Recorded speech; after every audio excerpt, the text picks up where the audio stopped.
और मेरा भाई सुपरस्टार आज का आईफोन है ये पूरा छाया हुआ है, हर जगह समर समर चलते रहता है। तो दिल से यही है कि मेरा भाई ऐसे ही आग लगाए रहो आप, ऐसे ही पूरी दुनिया पे विजय हासिल करिए आप।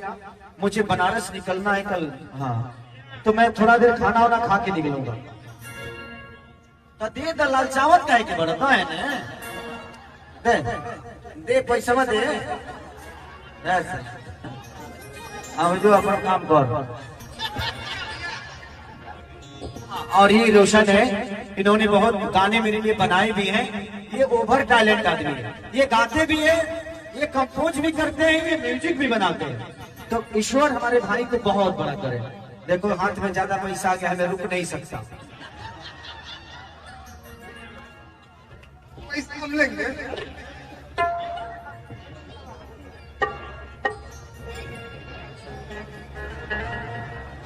माइक किसको दूं?